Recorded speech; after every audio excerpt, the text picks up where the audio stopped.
प्रभु जी अपनी बहुत अहम भूमिका निभाते हैं और वहाँ पर अपना योगदान देते हैं एक शिक्षक के रूप में। ही travels all over the country और पूरे देश में भ्रमण करते हैं, विशेष रूप से जो ब्रह्मचारी हैं उनको शिक्षा प्रदान करते हैं, अभ्यासित करते हैं और जो कांग्रेगेशन है वहाँ पर भी उनको डेवलप करते हैं। And he is also a teacher of Bhakti Shastri and trains devotees specifically in nectar of devotion. तो भक्ति रसामृत सिंधु, जो भक्ति शास्त्री में भक्ति रसामृत सिंधु का जो कोर्स होता है वो प्रभु जी वो लेते हैं भक्तों के लिए। और he has given many seminar on books like Harinam Chintamani and other Acharya's book. वो कई ऐसे सेमिनार भी लेते हैं ऐसे गंभीर विषय वस्तु पर, जैसे विशेष रूप से हरिनाम चिंतामणि जो बहुत ही एक गंभीर अध्ययन शास्त्र है, और आचार्यों की जो पुस्तकें हैं, हमारे गोस्वामी गण की पुस्तकें, उसके ऊपर भी प्रभु जी ने कई सेमिनार लिए हैं। तो हम सबका परम सौभाग्य है कि आज हमको प्रभु जी का संग प्राप्त हो रहा है। श्रीमद् भागवतम के पहले स्कंद के 7वें अध्याय के 8 से 16 श्लोक होंगे, वो हम श्रवण करेंगे। हम सभी मिलके प्रभु जी का स्वागत करेंगे। We all together will welcome Prabhu by chanting one time Hare Krishna महामंत्र। Hare Krishna Krishna Krishna Hare Hare, Hare Ram Hare Ram Ram Ram Hare Hare. Thank you Prabhu ji. Please Prabhu over to you। Hare Krishna. Thank you all very much for joining today session. बहुत बहुत धन्यवाद आज आप ज्वाइन कर पाए आज का डिस्कशन में। तो अभी I will just share the screen. मैं स्क्रीन शेयर करता हूँ और I will just do a very brief recap of what we have seen till now in this chapter. अभी तक ये जो अध्याय में क्या हमने देखा और सुना उसका एक बहुत संक्षिप्त में बताने का प्रयास करूंगा। The chapter is titled The Son of Drona Pranisht, and we'll start. So Shaunaka Rishi का प्रश्न से शुरू होता है अध्याय। शौनक ऋषि starts this chapter by asking a question. निर्गते Narad सूत भगवान बादरायणः श्रुत्वांस्तद अभिप्रेतं ततः किम अकरोत् विभुः। So Shaunak Rishi is asking, O Suta, Bhagavan Badarayana, the powerful Rishi Shukadev Goswami, the powerful Vyasadev, the son of Badarayan, after hearing all these things from Narada, after Narada left, what did Vyasadev do? So this was the question. Vyasadev Narad मुनि के जाने के पश्चात व्यासदेव ने क्या किया? इतना बहुत सुन लिया नारद मुनि से भक्ति के बारे में, उनका खुद का जीवन के बारे में, और कैसे उन्होंने भक्ति करके, भक्ति वेदांतों के साथ रह के भक्ति को प्राप्त करके कैसा उसको प्रेम का स्तर तक पहुंच के भगवान का सानिध्य प्राप्त किया। इसके बारे में बहुत विस्तार में सुना नारद मुनि से, और तत्पश्चात उन्होंने क्या किया उसके बारे में जानना चाहते हैं। वो क्या फर्क पड़ा, क्या परिणाम हुआ व्यासदेव का जीवन में। So what exactly happened? Because Narada Muni, Vyasdeva had heard so much in detail from Narada Muni about about the nature of bhakti, about his own practice of devotional service, having learned from the Bhakti Vedantas. So how did this narration, how did this hearing of this narration from Narada Muni, how did it transform Vyasadeva? Shaunakadi rishis are very eager to learn. So then he says, Suta Goswami narrates, Brahmanadyam Saraswatyam Ashrama Paschime Tate Shamya Prasa iti Prokta Rishinam Satravardhanam. On the western bank of river Saraswati, which is intimately related with the Vedas, there is a cottage for meditation at Shamya Pras, which enlivens the transcendental activities of the sages. Saraswati नदी के पश्चिम तट में शम्यप्रास बोल के एक जगह है, उसमें एक छोटी सी कुटिया बना के उधर भगवान के प्रति ध्यान करने में लग गए व्यासदेव। उसके बारे में बोलने वाले हैं अभी सूत गोस्वामी। तो अभी वो सम्यप्रास का वर्णन हो गया। तस्मिन् स्व आश्रमे व्यासो बदरी षण्डमण्डिते आसीनो up उपस्पृश्य प्रणिदद्यौ मनस्वयम्। In that place, Srila Vyasadeva, in his own ashram, which was surrounded by berry trees, sat down to meditate after touching water for purification. उधर वो शम्यप्राश नाम का जगह में वो जो जगह है उसमें बहुत सारा बदरी का वृक्ष, बेर का वृक्ष बहुत था, और उसमें एक वृक्ष के नीचे बैठ के आचमन करके वो उनका ध्यान शुरू किए। फिर then comes these 3 verses which are said to be the 3 seed verses of Srimad Bhagavatam.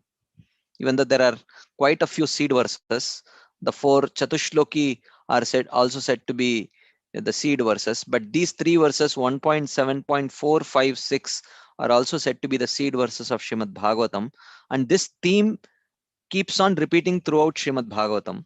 So that's why these 3 verses are called the seed verses of Srimad Bhagavatam.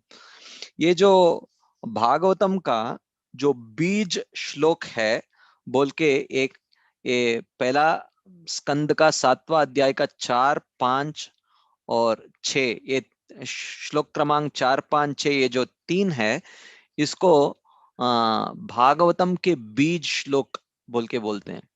मतलब ये जो थीम है, ये पूरा भागवतम में बार बार ये तीनों वर्ष का जो ये थीम है ये रिपीट होता रहता है। तो ये जो है व्यासदेव का ध्यान में नारद मुनि से जो सुने उसका क्या परिणाम हुआ और उन्होंने क्या देखा उसके बारे में ये वर्णन है। So how did hearing about the nature of bhakti and the science of bhakti from Narada Muni, how did it transform the meditation of Srila Vyasadeva? It's not that Vyasadeva was meditating for the first time, but having heard from his own spiritual master, his meditation was not the same. There was a big transformation. ऐसा नहीं है कि व्यासदेव पहले बार ध्यान कर रहे हैं भगवान के प्रति, पर ये जो नारद मुनि के मुख कमल से सुनने के पश्चात उनका जो ध्यान था वो पहले जैसा नहीं था, उसमें बहुत कुछ ट्रांसफॉर्मेशन था। उसके बारे में अभी वर्णन होने वाला है। सूत गोस्वामी बोल रहे हैं, भक्ति योगेन मनसी सम्यक प्रणिहिते अमले अपश्यत पुरुषम पूर्णम मायाम च तद अपाश्रयम्। तो भक्ति योगेन मनसी, because Vyasadeva had heard about Bhakti Yoga, therefore this meditation was a very devotional meditation.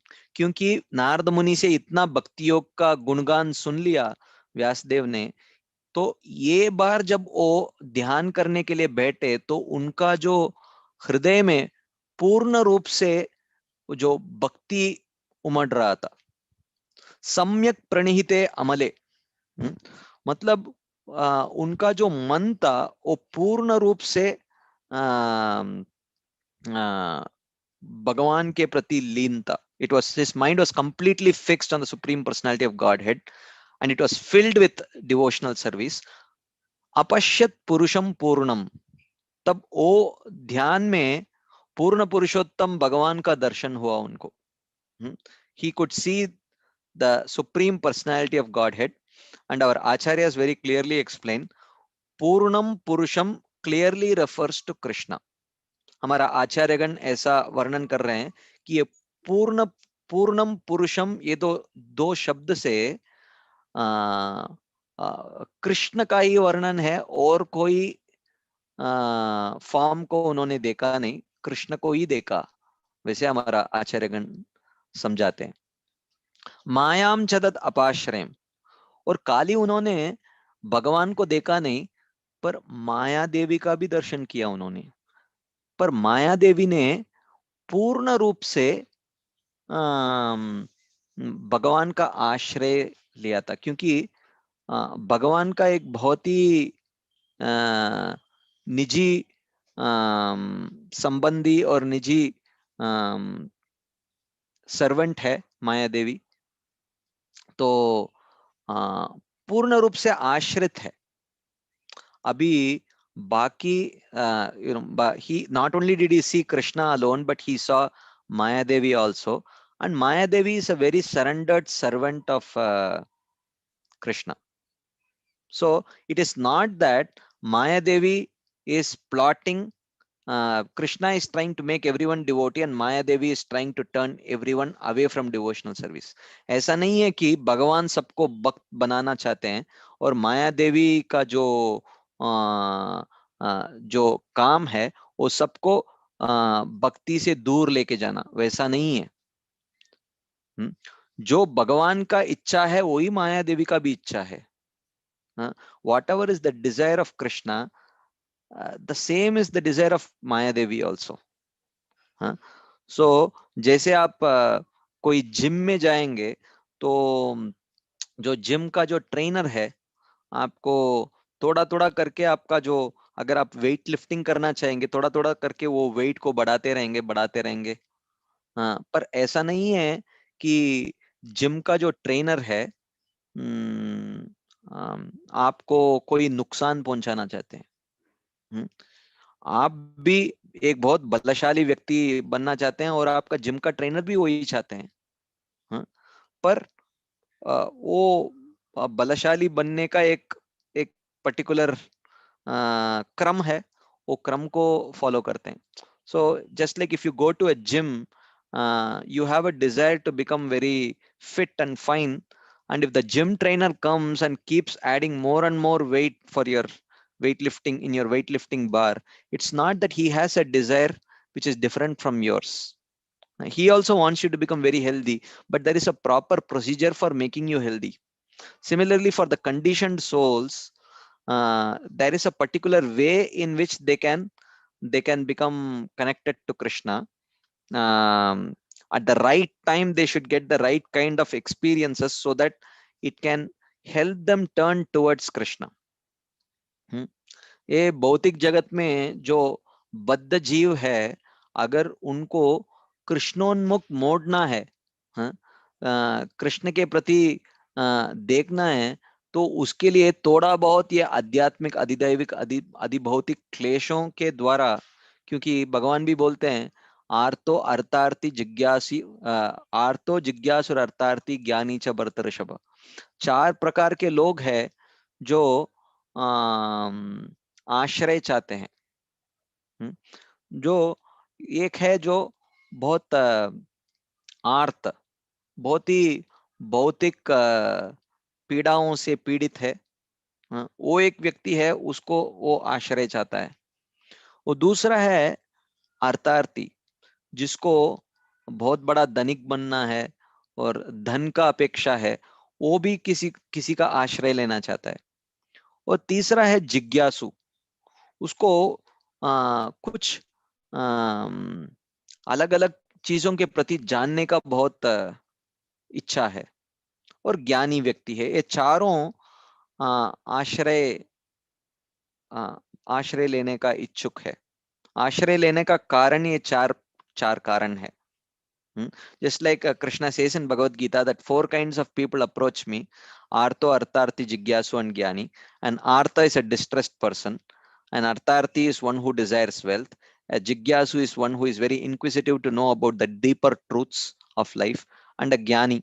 So these 4 kinds of people seek shelter. So therefore the role of Maya Devi is to create these particular types of situations so that the living entity is inspired to seek shelter, and the devotee comes and makes that conditioned soul turn towards Krishna. Anyway you want shelter, seek shelter from Krishna. So Maya Devi and the devotees, they work in conjunction with each other to make the conditioned soul turn towards Krishna. तो ऐसे एक तरह से माया देवी ये आध्यात्मिक, अधिभौतिक, अधिदैविक क्लेशों के द्वारा एक बद्ध जीव को आश्रय लेने का प्रेरित करती है, पर वो टाइम पे एक भक्त आके वो बद्ध जीव को कृष्ण के प्रति आश्रय लेने का प्रेरित करता है. तो ये जो माया देवी है और भक्त है, ये दोनों का जो इच्छा एक ही है, बद्ध जीवों को कृष्ण का सानिध्य में लेके आना. तो उसमें वो आध्यात्मिक, अधिभौतिक और अधिदैविक क्लेशों के द्वारा और अर्थ संचय का इच्छा के द्वारा ये सब, ये जो है माया देवी इसका देखभाल कर लेती है. और जो भक्त आता है वो जो संदर्भ को तो सहाय लेके उसको कृष्ण के प्रति मोड़ने को सिखाता है वो बद्ध जीव को. तो दोनों का इच्छा एक ही है, जो तीनों का इच्छा एक ही है, कृष्ण का और माया देवी का और भक्त का इच्छा एक ही है कि सब बद्ध जीव ये दुनिया में कृष्ण का सहारा लेके शुद्ध भक्त बने और गोलोक वृंदावन में पहुंच जाए. तो व्यासदेव ने जब ये सम्यक में बैठ के जब ये ध्यान करने में बैठे, तो वो खाली भगवान को देखे नहीं, पर माया देवी को भी देखे, और वो माया देवी कैसे भगवान का पूर्ण रूप से आश्रय लिए वो भी देखा उन्होंने. So therefore the purpose of the devotee Krishna and Maya Devi is the same. So while Krishna wants every living entity to come back to his abode and live there very peacefully and happily in his association, Maya Devi also wants the same thing. But Maya Devi creates particular situations in this material world where the living entity seeks shelter, and the devotee comes and makes that conditioned soul seek shelter of Krishna, and eventually Krishna gives shelter, and the living entities can go back home to the shelter of Krishna. So फिर क्या देखा उन्होंने? After that, what did Vyasadeva see? So यया सम्मोहितो जीवो आत्मानं त्रिगुणात्मकं परोपि मनुते अनर्थम तत्कृतं चाभिपद्यते. यया सम्मोहितो जीवो, ये जो माया देवी का माया देवी का तीन पार्ट्स है. एक है विद्या, अविद्या और प्रदान. ये जो विद्या का माया देवी हैज 3 पार्ट्स, विद्या, अविद्या एंड प्रदान. विद्या का अविद्या का रोल, प्रदान का रोल क्या है? जो भी जब ये जीव जब कृष्ण से बहिर्मुख हो गया, तो और कृष्ण के बिना ये भौतिक जीवन का आस्वादन करने का इच्छा उनमें पैदा करना, वो जो अविद्या का रोल है. When the living entity turns his face away from Krishna and he wants to enjoy separately from Krishna, the role of avidya is to create a facility for him to enjoy separately from Krishna. Pradhan and avidya make this.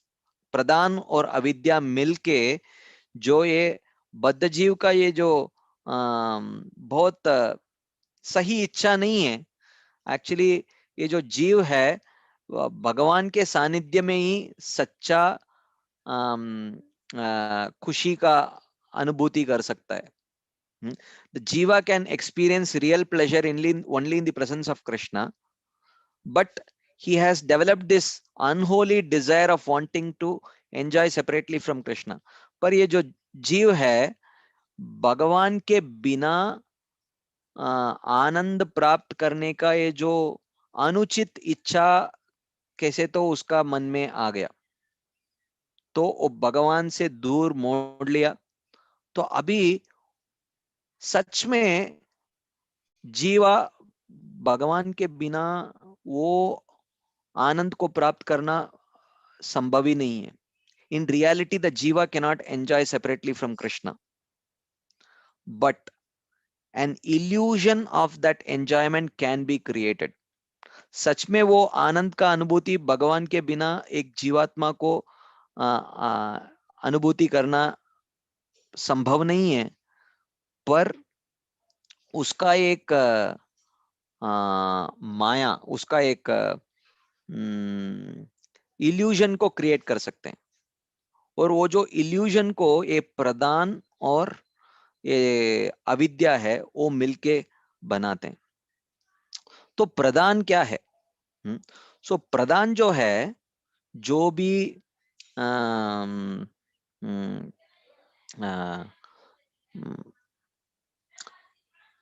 सूक्ष्म और स्थूल वस्तु है, जैसे भूमिरापो नलो वायु कम, ये पंच महाभूत है जिससे हमारा स्थूल शरीर बना हुआ है और बहुत बहुत अलग प्रकार का भोग वस्तु बना हुआ है.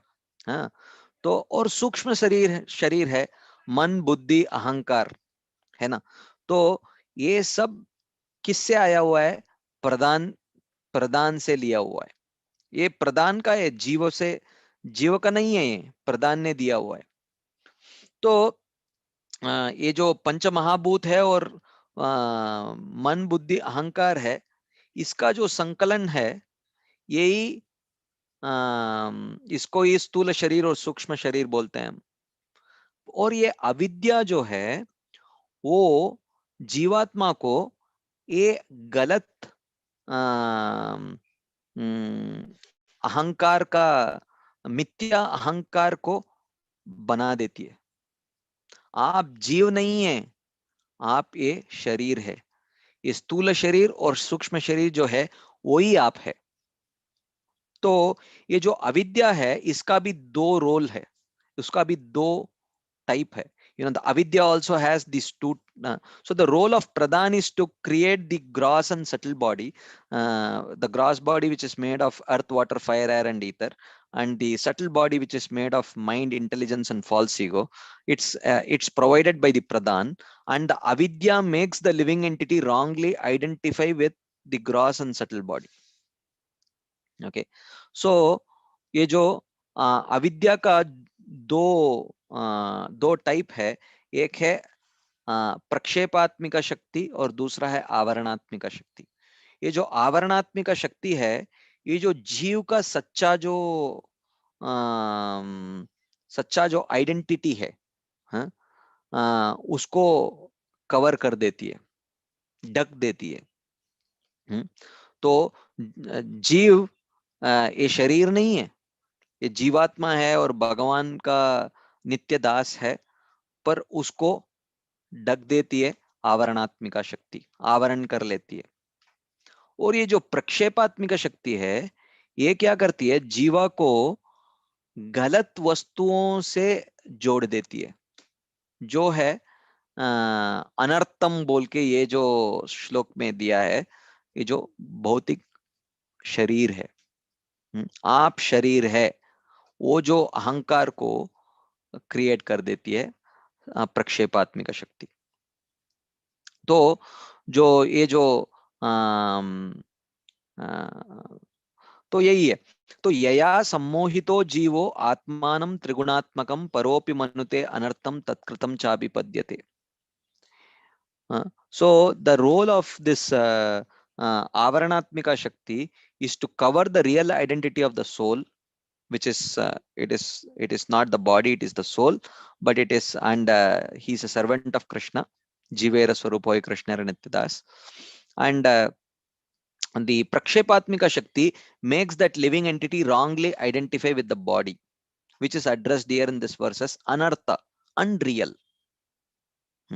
So the role of prakshepatmika avaranatmika shakti is artham na pratiyeta. What is real, it hides. It hides the soul. And the role of prakshepatmika shakti is anartham pratiyeta. it makes the non-real thing be identified as real. ये जो आवरणात्मिका शक्ति है, उसका जो काम है, अनर्थ अर्थम न प्रतीयेत, जो सच्चा ये जो जीवात्मा सच में जीवात्मा है, पर उसको वो अनुभूति या वो साक्षात्कार को ढक देती है ये जो आवरणात्मिका शक्ति। और ये जो प्रक्षेपात्मिका शक्ति है, उसका रोल है अनर्थम प्रतीयेच, जो अनर्थ है, जो सच नहीं है, हाँ, उससे संबंध जोड़ देता है। आप ये स्थूल शरीर है, आप ये सूक्ष्म शरीर है, ऐसे। सो यही है अविद्या का जो रोल है। और विद्या जो है उसको उल्टा कर देती है। जो जीवात्मा को आप जीवात्मा बोल के सिखा देती है, वो साक्षात्कार दे देती है। और आप ये जो बॉडी है वो अनर्थ है और उसका और जीवात्मा का कुछ संबंध नहीं है, वो जो गलत संबंध है, जो गलत फहमी है, उसको काट देती है विद्या। तो यही है। तो यया सम्मोहितो जीवो आत्मानं त्रिगुणात्मकं परोपि मनुते अनर्थम तत्कृतं चापि पद्यते। So the living entity, by this Maya potency, starts identifying with the body which is unreal, and with that bodily identification, whatever activity it performs, it binds that living entity to this material world. और ये जो श्लोक में ऐसा दिया है, व्यासदेव ने ये देखा, ये जो व्यासदेव का साक्षात्कार है, उन्होंने उनका ध्यान से उनको ये देखने को मिला कि ये जो माया शक्ति है कैसा काम करती है। तो Vyasdev could see through his meditation clearly how this Maya Devi works. तो उन्होंने ये देखा कि ये जो माया देवी है, ऐसा ये जो आवरणात्मिका शक्ति और प्रक्षेपात्मिका शक्ति के द्वारा कैसे उन्होंने ये जीवात्मा को शरीर के साथ एक गलत संबंध स्थापना करके, और ये जो जीवात्मा है मैं शरीर हूं बोल के ऐसा गलत मान के, और वो जो मिथ्या अहंकार के साथ जो भी कार्य वो करता है, कर्ता अहम इति मन्यते, मैं करता हूं मान के, उसके वजह से वो ये जो कर्म बंधन में पूर्ण रूप से फंस जाता है वो। So the jivatma wrongly identifying with the body due to this role of this Maya Shakti, identifying with the body, thinking that I am this body, whatever activity he performs, it eternally binds him to this cycle of samsara. So ये सब जो चीज है, जो व्यासदेव उनका ध्यान से उनको देखने को मिला। All these things Vyasdev could see through his meditation filled with devotion. पर ये तो पर इतना ही देखा नहीं व्यासदेव ने। इसका ये संसार का चक्र से, ये संसार का ये जो दलदल से बाहर निकलने का कैसे निकले, वो जो सॉल्यूशन को भी देखा उन्होंने। अनर्थोपशमं साक्षात् भक्ति योगम अधोक्षजे लोकस्या जानतो विद्वांस चक्रे सात्वत संहिताम। तो उन्होंने क्या देखा? So what did Vyasdev say? See, Vyasdev did not just see the problem that was created by this Maya Devi in the life of the living entity. He also saw how one could escape this particular unfortunate situation. अनर्थोपशमम साक्षात भक्ति योगम अधोक्षजे, ये अनर्थ से जो निवृत्ति प्राप्त करने का उपाय है, वो एकमात्र उपाय है भक्ति योग। The only means of escaping this false identification and suffering in this material world is practice of bhakti yoga. लोकस्य अजानतो, पर ये जो लोग है, ये जो भौतिक दुनिया का जो लोग है, ये इतना सरल उपाय को मानते नहीं है। उनको पता नहीं कि ये जो संसार से बाहर निकलने का इतना सरल उपाय भी हो सकता है, और वो है भक्ति योग। ये वो जानते नहीं है। इसलिए विद्वांस चक्रे सात्वत संहिताम, इसको समझाने के लिए व्यासदेव ने ये जो सात्वत संहिता, ये जो भागवतम है, इसका रचना किया। So just to establish that yes, the easiest way to get out of this problem of samsara is actually bhakti yoga. In order to establish this, he compiled um, this Srimad Bhagavatam. Then यस्यां वै श्रूयमाणायां कृष्णे परमपूरुषे भक्तिरुत्पद्यते पुंसः शोक मोह भयापः। ये जो भागवतम को सुनने का परिणाम क्या है? एक भौतिक, एक बद्ध जीवात्मा का उसका लाइफ में क्या परिणाम होने वाला है भागवतम को भागवत श्रवण करने से? तो यस्याम वै श्रूयमाणायाम, ये जो भागवतम का श्रवण करने से कृष्णे परम पुरुषे भक्तिर उत्पद्यते पुंसः। By hearing the Srimad Bhagavatam, the living entity develops very deep affection and love towards Krishna. ये भागवत श्रवण करने से भगवान कृष्ण के प्रति एक बहुत ही गहरा प्रेम का उत्पन्न हो जाता है। शोक मोह भयापह, और ये जो भौतिक जगत के प्रति, भौतिक जगत का आध्यात्मिक, अधिभौतिक, अधिदैविक क्लेशों के द्वारा जो शोक या मोह या भय का उत्पन्न होता है, ये सब का नाश हो जाता है भागवत श्रवण करने से। It destroys the lamentation, illusion and fear that is created by one's contact with this material world. This is created by the influence of faithfully and attentively hearing Srimad Bhagavatam. So this is what is a brief recap of what you would have seen till now. ये बहुत संक्षिप्त में आपने जो already ये जो अध्याय से क्या जो सुना होगा, उसका एक संक्षिप्त का प्रेजेंटेशन है। अभी हम आज का जो वर्सेस है उसका देखेंगे। Now let's move ahead and start seeing today's verses. So Vyasadeva ने अभी इतना बोल दिया कि नहीं, अभी ये सुत गोस्वामी बोल रहे हैं कि व्यासदेव ने उनका जो भक्ति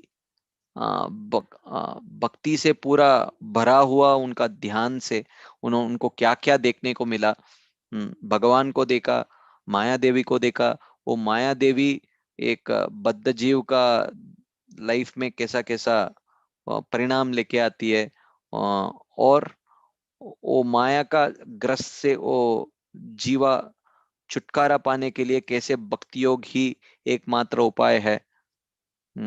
पर वो आम आदमी समझना बहुत मुश्किल है, इसलिए उनको समझाने के लिए भागवतम का रचना किया। ये सब चीज हमने देखा, और वो भागवतम से क्या परिणाम होता है वो भी देखा हमने।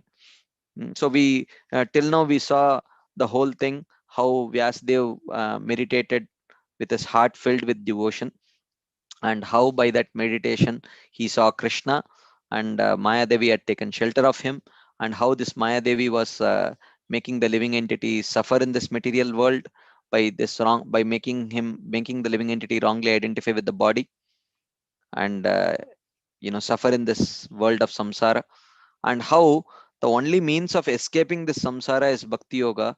But because common people of this world cannot understand this, Vyasdev compiled this Bhagavatam to explain the glories of bhakti yoga, and what are the benefits of hearing faithfully this Bhakti Yoga, this Bhagavatam that was described, right? Sa samhitam Bhagavatim Kritva Anukramya cha Atmajam Shukam Adhyapayamasa Nivritti Niratam Munihi. So, Sa samhitam Bhagavatim Kritva Anukramya cha Atmajam. तो ये जो व्यासदेव ऐसे ये जो ध्यान से उनको जो साक्षात्कार मिला, वो ये एकदम सबसे गहरा साक्षात्कार, व्यासदेव को बहुत कुछ साक्षात्कार हुआ है, वो बहुत बड़ा आत्म साक्षात्कार और भगवत साक्षात्कार से परिपक्व है व्यासदेव, पर फिर भी ये जो साक्षात्कार है, ये तो सबसे गहरा साक्षात्कार था व्यासदेव का। और वो जो साक्षात्कार का जो परिपक्व फल था, वो है Bhagavatam. It's not that this was the first realization of Vyasadeva. Vyasadeva was a very highly self-realized and God-realized person. But of all his realizations, this realization which he received after being taught by Narada Muni, this was the most deepest realization, and the ripened fruit of that realization is Srimad Bhagavatam. And after compiling this Bhagavatam, he taught this Bhagavatam to his own son, Shukadev Goswami, who was a completely Brahman realized sage. ऐसे ऐसा एक भागवतम को रचना करने के बाद पहले उनका जो पुत्र थे शुकदेव गोस्वामी, जो एकदम ब्रह्म साक्षात्कार में पूर्ण रूप से लीन थे, उनको सिखाया पहले भागवतम। हाँ, तो जैसे ये बहुत बड़ा बात है। इधर प्रभुपाद लिखते हैं उनका जो कमेंट्री में, परपोर्ट में, कि Srimad Bhagavatam is a natural commentation on the Brahma Sutras compiled by the same author. ये जो ब्रह्म सूत्रों का ये जो स्वाभाविक टीका है श्रीमद् भागवतम, जो व्यास रूप में व्यासदेव का खुद का रचना, खुद का टीका है, जो ब्रह्म सूत्र का। This Brahma Sutra or Vedanta Sutra is meant for those who are already engaged in self-realization. Srimad Bhagavatam is so made that one becomes at once engaged in the path of self-realization simply by hearing these topics. पर ये जो ब्रह्म सूत्र है, ये बहुत ही आत्म साक्षात्कार जो प्राप्त हुए हैं, वैसा लोग उस ब्रह्म सूत्र को पढ़ के उससे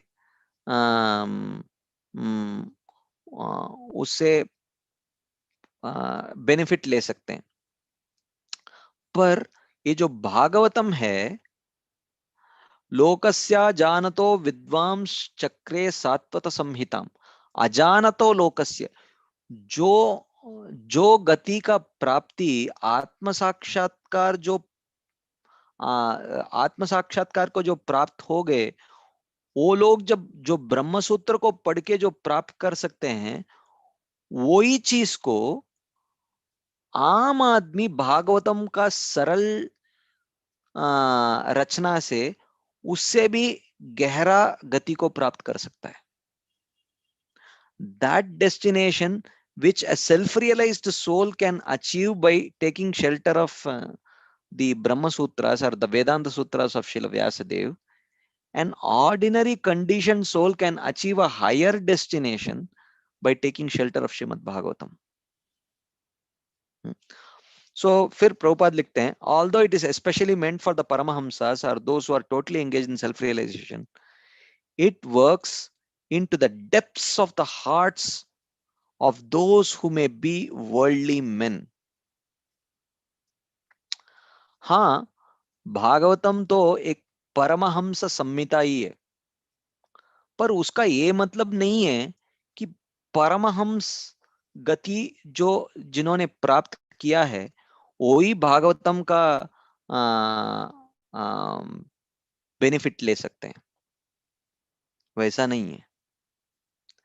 जो बद्ध जीव है, बद्ध जीव को भागवतम से और बहुत ज्यादा ही फायदा है।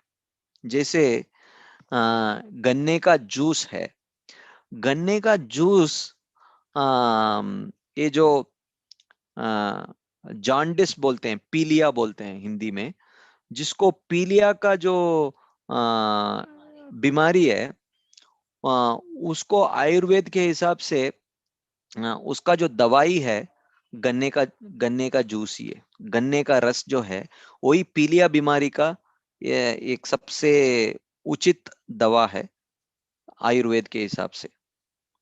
पर जो पीलिया जो बीमारी से जो पीड़ित है, अगर वो गन्ने का रस को पिएंगे तो, या जो भी मीठा वस्तुओं को का आस्वादन करने का प्रयास करेंगे, वो एकदम कड़वा रहता है उनको। तो क्योंकि वो जो पित्तोपतप्त रसनस्य न रोचिकानु, उनका जो वो पीलिया का जो बीमारी है पित्त का विकार से होता है, तो इसलिए उनका जो जिह्वा है उसमें पित्त का एक लेयर फॉर्म हो जाता है। जब वो पित्त का जो लेयर के ऊपर जो भी मीठा वस्तु जब संपर्क में आता है, वो कड़वा टेस्ट उनको आता है। तो कड़वा रहता है, पर वो जो मिश्री हो या गन्ने का रस हो, वही वो पीलिया का बीमारी से बाहर आने का सबसे उचित दवा है। पर जो एकदम तंदुरुस्त व्यक्ति है, जिसको पीलिया से कुछ लेना देना नहीं है, वो गन्ने का रस है, उसका सच्चा स्वाद का आस्वादन वही कर सकता है।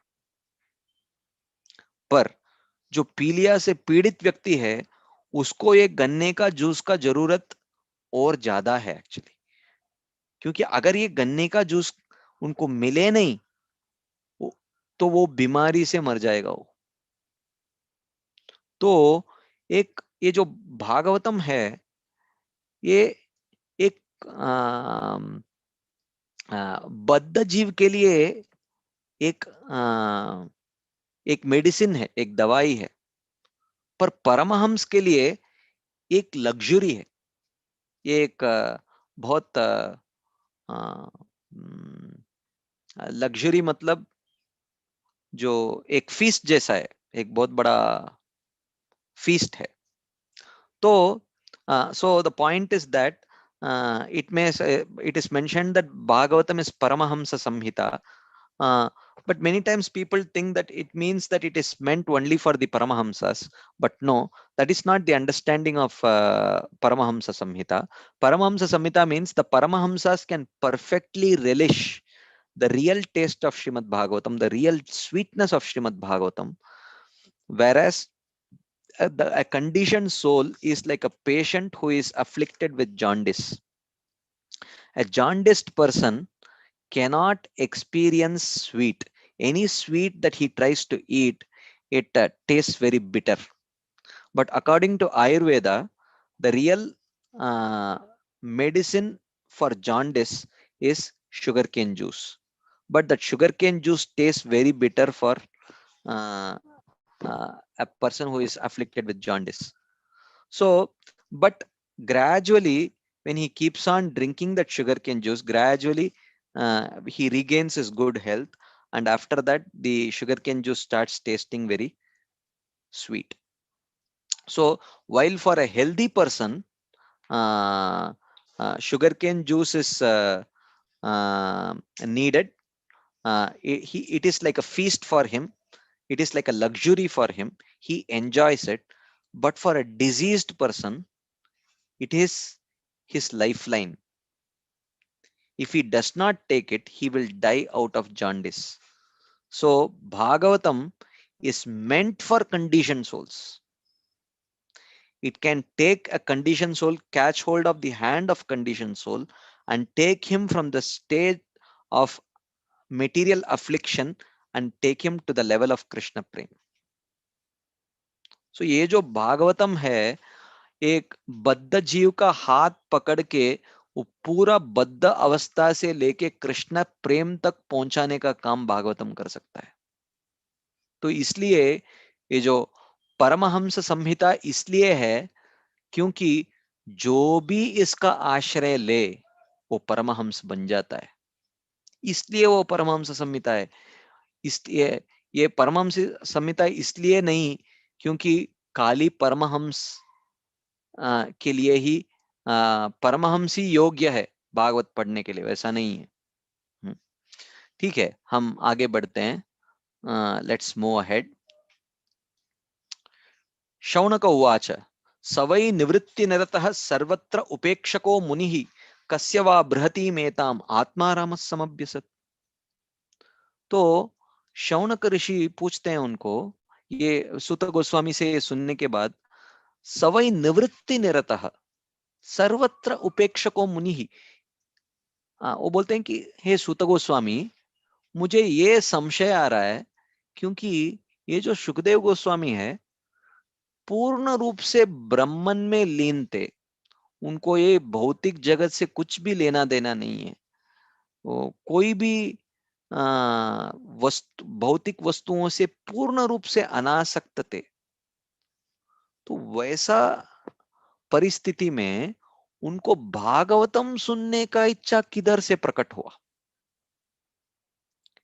क्योंकि आत्माराम मतलब जो खुद से एकदम संतुष्ट है, कोई दूसरे वस्तुओं से उनको संतुष्ट लेने का कुछ जरूरत नहीं है। तो वैसे सुखदेव गोस्वामी को दूसरा चीज मतलब भागवतम से संतुष्ट कैसे होंगे वो? सो शौनकादि ऋषि, Shaunak Rishi and others, other rishis who had assembled there, they got this serious doubt because they knew about Shukadeva Goswami. He was completely a self-satisfied sage who was completely absorbed in Brahman. So therefore, he's an Atmaram, which means he was self-satisfied. He did not need anything from outside to become satisfied.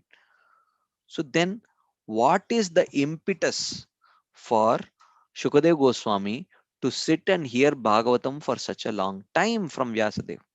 So they wanted to know, they were very curious to know, right? So,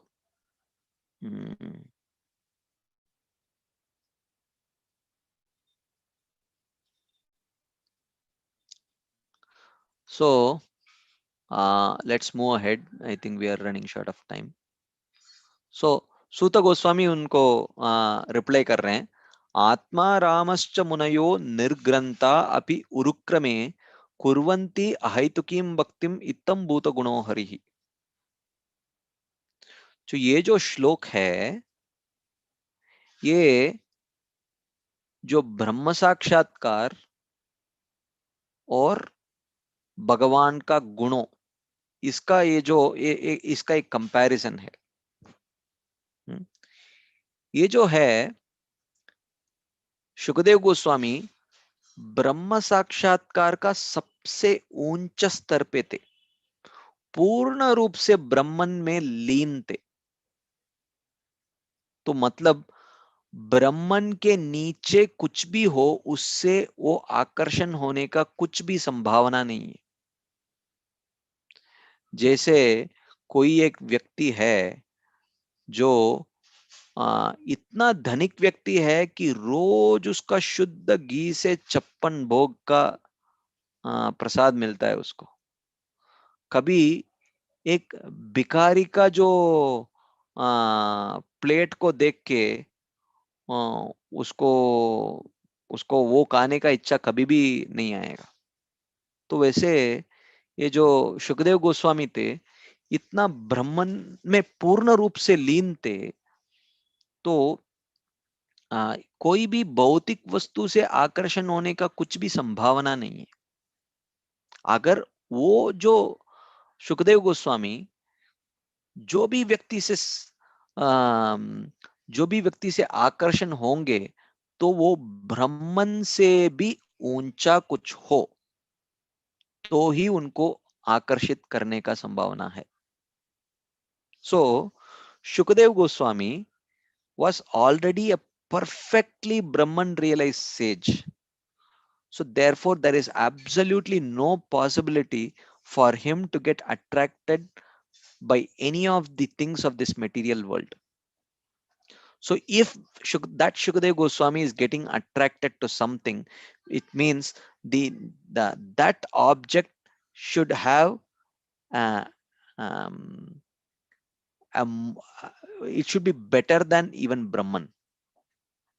So that's what here Sutta Goswami is explaining. Atma Ramascha Munayo Nirgranta api urukrame kurvanti ahitukim bhaktim ittam bhuta guno harihi. अगर कोई आत्माराम भी क्यों ना हो, पूर्ण रूप से ब्रह्मन से और खुद से एकदम संतुष्ट भी क्यों ना हो, वैसे जो मुनि लोग भी हो, निर्ग्रंथा. निर्ग्रंथा मीन्स ग्रंथ मतलब एक जो रस्सी है, रस्सी लोगों को बांधने के लिए यूज करते हैं. तो निर्ग्रंथा मतलब उनको वो ये जो भौतिक जगत से बांधे हुए नहीं है. हाँ, उनको ये भौतिक जगत में जो विधि निषेधों से बांधे हुए नहीं है. जो यम नियमों से बांधे हुए नहीं है. तो निर्ग्रंथा अपि इतना पूर्ण रूप से डिटैच्ड भी क्यों ना हो, उरुक्रमे कुर्वन्ति अहैतुकीम भक्तिम, फिर भी वो जो आत्माराम मुनिगण भी है, वो उसमें ज्यादा से ज्यादा लोग कुछ समय के बाद भगवान के प्रति शुद्ध भक्ति करने में इच्छुक हो जाते हैं. क्यों? इत्तम भूत गुणो हरिहि, क्योंकि भगवान का गुण इतना आकर्षक है कि ब्रह्मन से भी कोटि कोटि गुण आकर्षक है. So the point is that आत्मा रामश्च मुनयो, so these atma ramas, those who are completely self satisfied and satisfied in their realization of Brahman, nirgranta, which means they are not bound to this material world. The do's and don'ts of the material worlds, they don't bind them. They are not bound.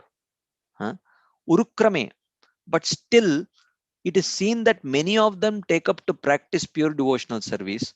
Why? Because the qualities of the Supreme Personality of Godhead are more attractive than the quality-less Brahman.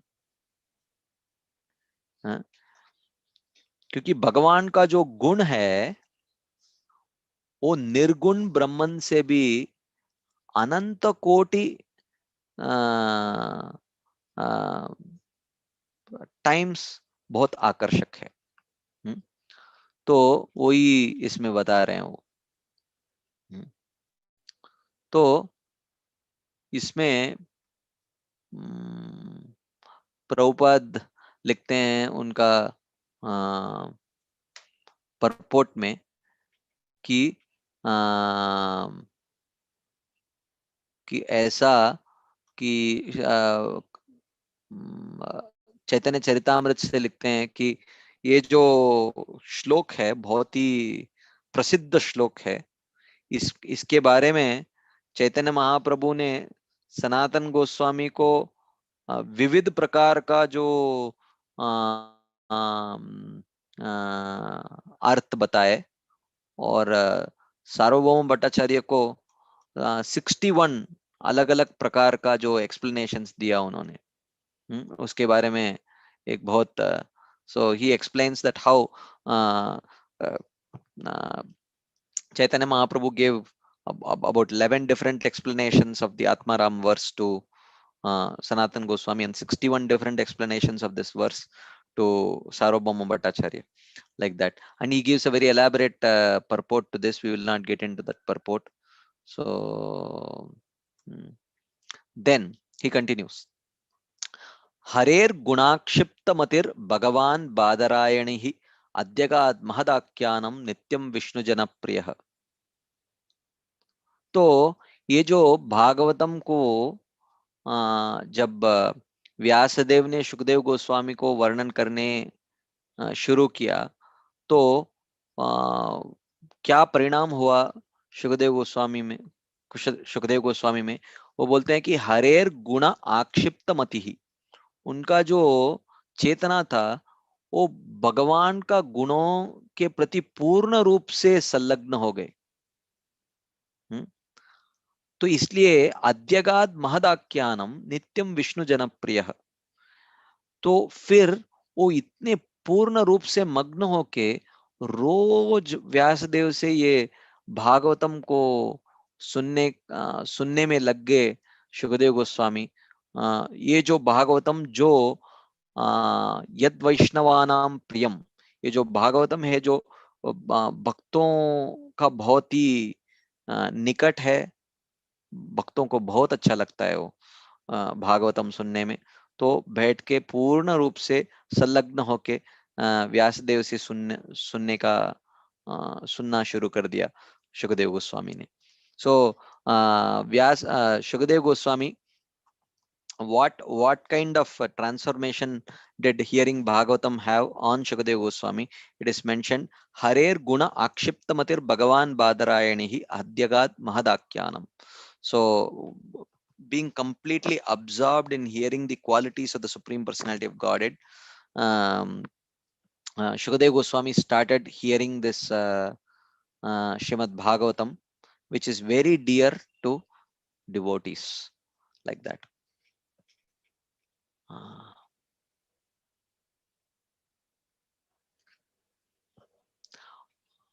और ये जो purport में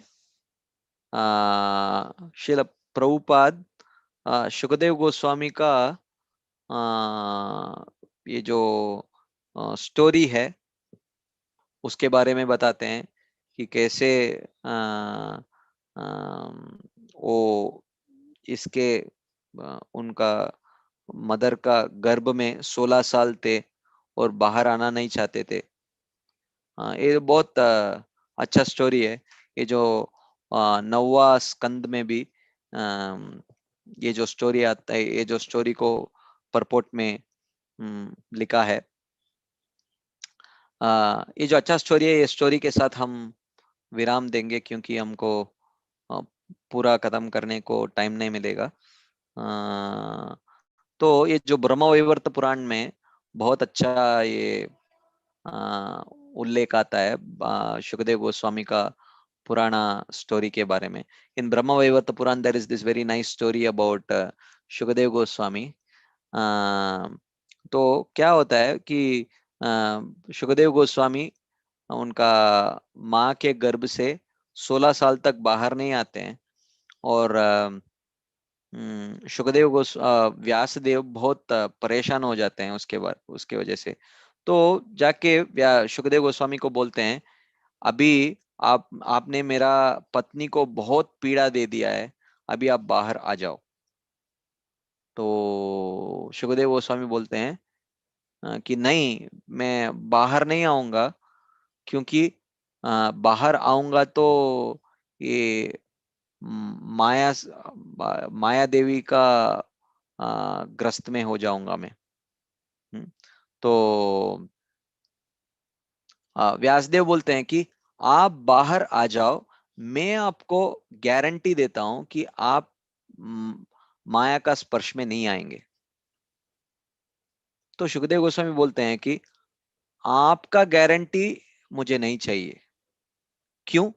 वो बोले कि अभी आपने बोला कि मेरा पत्नी को पीड़ा मत दो बोल के, तो आपका पत्नी को पीड़ा मत दो बोल के मतलब आप बोल रहे हैं मतलब आप भी माया के ग्रस्त में ही हैं. तो आपका जो गारंटी है उससे मुझे कुछ लेना देना नहीं है. मुझे जो माया का मालिक है, जो माया का ईश्वर है, उनका गारंटी चाहिए मुझे. तो जब वो बोलेंगे तो मैं बाहर आऊंगा। तो व्यासदेव बोले कि ठीक है। तो गए उधर से द्वारका तक, और उधर जाके कृष्ण को मनाया, और कृष्ण को उधर से लेके आया। तो कृष्ण आके बोले कि अरे क्या हो गया, क्यों नहीं बाहर आ रहे हो? तो बोले कि मुझे बाहर आऊंगा तो माया से बहुत डर है मुझे। ठीक है, बाहर आ जाओ, मैं आपको वचन देता हूं कि माया देवी आपको स्पर्श नहीं करेगी। तो बोले कि ठीक है, आप बोलेंगे तो मैं बाहर आऊंगा, बोल के सुखदेव गोस्वामी बाहर आ जाते हैं। तो उनका जो ये उनका जो ये शब्दों को सुन के कृष्ण बहुत आकर्षित हो गए। वो बोले कि अरे ये इतना मीठा बोल रहा है, इसका जो आवाज में इतना मिठास है, इसको शुक बोल के आप नाम दे दो। शुक मतलब एक तोता, पैरट। तो वैसे सुखदेव गोस्वामी का नामकरण साक्षात कृष्ण से ही हुआ। तो ऐसा ये जो वर्णन है ब्रह्म वैवर्त पुराण में, ये जो वर्णन है, so there is this very beautiful sweet story from Brahma Vaivarta Puran, where Shukadeva Goswami would refuse to come out of the womb of his mother, who was the wife of Vyasadeva. And Vyasadeva, after 16 years, got so totally frustrated. He told, "You are really troubling my wife. Why don't you please come out of my wife's womb?" So he said, "No, I am afraid of Maya, so I cannot come out."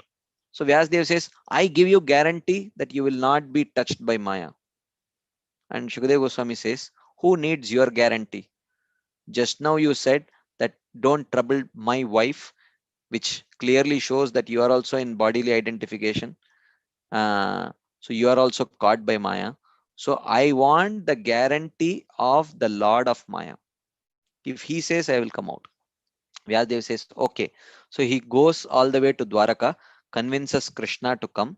So when Krishna comes, so Krishna asks, so why don't you come out? He says, I'm afraid of Maya. He says, okay, you come out. I will give you guarantee that Maya will not touch you. So he says, okay, fine, thank you. And then he comes out. And Krishna finds the words of Shukadeva Goswami very sweet and enchanting. So he tells Vyasadeva that you should name him Shuka. Shuka means a parrot, because he's speaking so sweetly. Like that, in this way, Krishna personally named Shukadeva Goswami. Like that. Anyway, so this talks about the glories of Bhagavatam, how Bhagavatam is so sweet, it is attractive even to the self-realized sages, and how Shukadeva Goswami heard this Bhagavatam and got completely attracted by this Bhagavatam and heard it from his own father Vyasadeva, that is described here. So I think we have already 5 minutes past the allotted time. So should we have some time for question and answers, Prabhu, Braj Prakash, Prabhu? Yes, Prabhuji. Yes, Prabhuji. Thank you so much, Prabhuji. So you covered, Prabhu, the right from beginning of this chapter, and very beautifully you covered, Prabhu, all the shlokas. So yes, Prabhu, with your permission, Prabhu will take some question, Prabhuji. तो किसी भक्तों की कोई जिज्ञासा अगर है अभी तक के श्लोकों में, तो हम प्रभु से पूछ सकते हैं। बहुत अच्छा अवसर हमारे पास में है।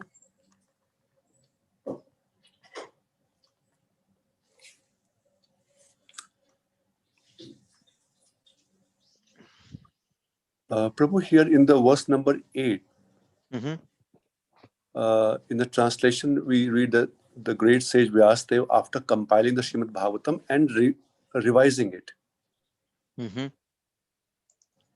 taught it to his son. So it was, we had some discussion before also on this topic, that it means it was one of the 18 Puranas.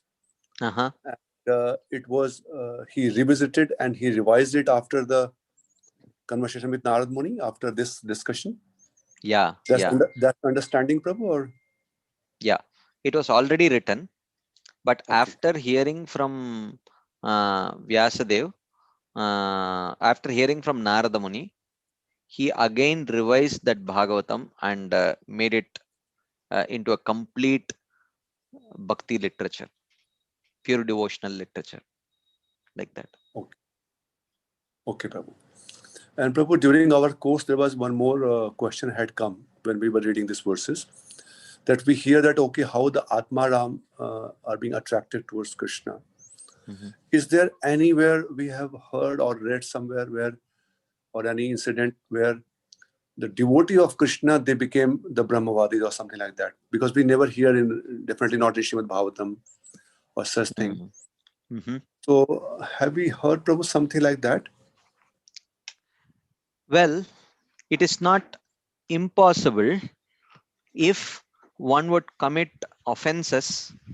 Um, it is mentioned in Bhakti Rasamrit Sindhu in the section on Bhava Bhakti that how by committing offenses, a person at the stage of Bhava can actually become an impersonalist also.